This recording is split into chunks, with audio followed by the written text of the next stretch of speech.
जरूरी है। नमस्कार दर्शकों, ये है MNS न्यूज नेटवर्क। मैं आपके साथ आरती। आइए देखते हैं आज की कुछ खास खबरें। हिंसाग्रस्त क्षेत्रों से 23,000 लोगों को किया गया रेस्क्यू। सेना के बेस कैंप में ले जाया गया। मणिपुर के हिंसाग्रस्त क्षेत्रों में लगे कर्फ्यू से स्थानीय लोगों को रविवार को कुछ घंटों के लिए छुटकारा मिला। कर्फ्यू के दौरान इन चंद घंटों की छूट में आम जनजीवन वापस पटरी पर लौटता हुआ दिख रहा था। सेना ड्रोन और हेलीकॉप्टर से निगरानी रख रही थी। अधिकारियों ने बताया कि चुराचंद जिले में बहुत सुबह 7 बजे से 10 बजे के बीच कर्फ्यू में छूट दी गई थी। इस दौरान खाद्य सामान, दवाइयाँ और अन्य जरूरत की सामान लेने के लिए घरों से बाहर निकले। 10 बजे के बाद असम राइफल्स और भारतीय सेना ने राज्य में फ्लैग मोर्चा निकाला। सूत्रों के अनुसार राज्य में अर्धसैनिक और केंद्रीय बलों के करीब 10,000 जवानों को तैनात किया गया। मुख्यमंत्री बीरेंद्र सिंह ने कहा कि राज्य में शांति स्थापित करने के लिए विधानसभा क्षेत्रों में शांति समितियों का गठन किया जाएगा। रक्षा विभाग से मिली जानकारी के अनुसार अब तक करीब 23,000 लोगों को हिंसाग्रस्त क्षेत्रों से निकालकर सुरक्षित जगहों पर स्थानांतरित किया गया है। महाराष्ट्र के छात्रों को हिंसाग्रस्त क्षेत्रों से बाहर निकलने के लिए विशेष विमान भेजेगी शिंदे सरकार। चुराचंदपुर में कर्फ्यू के बीच शनिवार को भी दोपहर 3 से 5 बजे के बीच 2 घंटे की ढील दी गई थी। मुख्यमंत्री सिंह ने राज्य की मौजूदा स्थिति को देखते हुए सर्वदलीय बैठक की अध्यक्षता की भी। इसमें उन्होंने कहा राज्य में शांति की अपील करने और सभी नागरिकों को किसी भी ऐसे कृत्य से बचने के लिए प्रोत्साहित करने का संकल्प लिया गया, जिससे हिंसा या अस्थिरता और बढ़ सकती है। इस बैठक में कांग्रेस, भारतीय communist party, Bhajpa, Janata Dal United, JDU, Shiv Sena, Trinamool Congress, TMT, Bahujan Samaj party, Baspa, आम आदमी पार्टी, आप और अन्य राजनीतिक दलों के प्रतिनिधियों ने हिस्सा लिया था। आइए देखते हैं अगली खबर की तरफ। कांगो में बाढ़ से 175 से ज्यादा लोगों की मौत, कई लोग लापता, स्कूल, अस्पताल सब तबाह। अफ्रीकी देश कांगो पर प्रकृति का कहर टूटा हुआ है। बता दें कि कांगो में बीते 2 दिनों से जारी बारिश और भूस्खलन से बाढ़ आ गई है और इस बाढ़ में अब तक 175 से ज्यादा लोगों की मौत हो गई। वही बड़ी संख्या में लोग लापता है। मीडिया रिपोर्ट्स के अनुसार पूर्वी कांगो के साउथ किवू प्रांत में एक नदी का जलस्तर बढ़ने की वजह से बाढ़ आई। बचाव कार्यों में हो रही परेशानी। बाढ़ के बाद रेस्क्यू ऑपरेशन जारी है, लेकिन इसमें काफी परेशानी का सामना करना पड़ रहा है। बचाव कर्मियों का कहना है कि बाढ़ के बाद जगह जगह जमीन धंस गई है और मिट्टी गीली है, जिसकी वजह से बचाव कार्य में काफी दिक्कतें आ रही है। कांगो का काले इलाका बाढ़ में सबसे ज्यादा प्रभावित हुआ है। न्याकुमुबी गाँव में सैकड़ों घर में बाढ़ से तबाह हो गई। इसमें स्कूल और अस्पताल भी शामिल है। तेजी से गांव में घुसा नदी का पानी। बाढ़ के मलबे में लोगों के शव तलाशे जा रहे। बाढ़ में कई पूरे परिवार खत्म हो गए। अधिकारियों का कहना है कि काले इलाके में लेक किवू नामक नदी बहती है। भारी बारिश के चलते गांव में नदी के किनारे बह गए, जिसमें नदी का पानी तेजी से गांव में घुसा और अपने साथ सब कुछ बहा कर ले गया।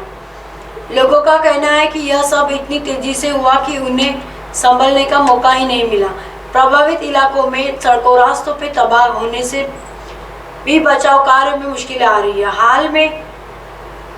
हाल के सालों में पूर्वी अफ्रीका, युगांडा और केन्या में भारी बारिश की घटनाएं आम होती जा रही। इसी हफ्ते कांगो के पड़ोसी देश खांडा में भी बाढ़ के 129 लोगों की मौत हो गई है। बता दें कि जिस नदी से अब बाढ़ आई है, उससे पहले भी 3 बार बाढ़ आ चुकी है, जो सैकड़ों जिंदगी ले चुकी है। आइए देखते हैं अगली खबर की तरफ। असम के 1,000 लोग फंसे, निकालने के लिए चला गया अभियान। मणिपुर हिंसा के कारण बड़ी संख्या में बाहरी राज्यों के लोग वहां फंस गए। असम पुलिस की एक टीम रविवार को हिंसा प्रभावित मणिपुर में फंसे लोगों को निकालने रवाना हुई। तेजपुर असम IGP प्रशिक्षण अखिलेश सिंह के नेतृत्व में असम पुलिस की एक टीम रविवार को हिंसा प्रभावित मणिपुर के लिए रवाना हुई। अन्य राज्यों के साथ असम के 1,000 लोग पिछले 6 दिनों से पहाड़ी राज्य में फंसे लोगों को निकाला जा रहा है। बुधवार रात में हिंसा भड़कने के बाद राज्य के विभिन्न हिस्सों में फंसे लोगों को निकालने के लिए असम पुलिस की एक टीम रविवार को मणिपुर के लिए रवाना हुई। इम्फाल मणिपुर में बड़ी हिंसा के कारण असम और अन्य राज्यों में कई छात्र घरों में बंद होकर रह गए। असम के कार जिले में पहले से ही मणिपुर के 1,000 से अधिक शरणार्थी हैं। नागालैंड के छात्र सुरक्षित निकाले गए। रक्षा मंत्रालय के एक प्रवक्ता ने कहा कि सेना और असम राइफल्स ने आज मणिपुर के तनावपूर्ण क्षेत्रों से नागालैंड के कई छात्रों और अन्य लोगों को निकाला है। नागालैंड सरकार और असम राइफल्स ने इम्फाल से नगा छात्रों और स्थानीय लोगों को निकाला। कोहिमा में असम राइफल्स आईगीआर मुख्यालय ने शनिवार से एक सुनियोजित बचाव अभियान का नेतृत्व किया और रविवार को निकासी प्रक्रिया पूरी की। उन्होंने कहा कि कुल 676 नागा नागरिकों को आज दोपहर सुरक्षित उनके घरों में वापस लाया गया। सेना ने लोगों से 038622499122 पर संपर्क करने के लिए 24 घंटे की हेल्पलाइन शुरू की है।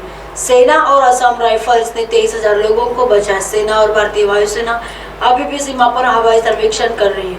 सेना के हेलीकॉप्टर और मानव सहित हवाई वाहन यूए अक्सर भारत म्यांमार सीमा पर काम करते। अब तक सेना और असम राइफल्स ने 23,000 लोगों को बचाया। चुराचांदपुर में कर्फ्यू में 3 घंटे की ढील।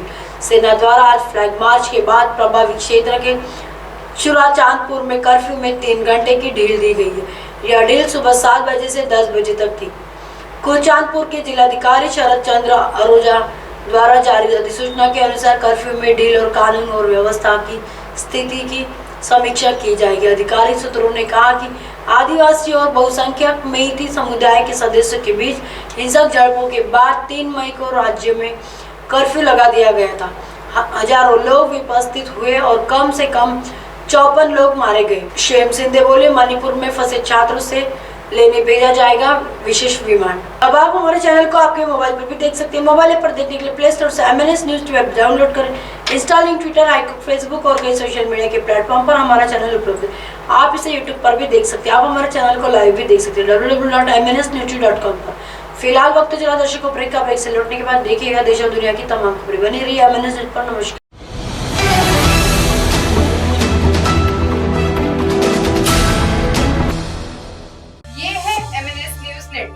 और आप देख रहे हैं MNS न्यूज।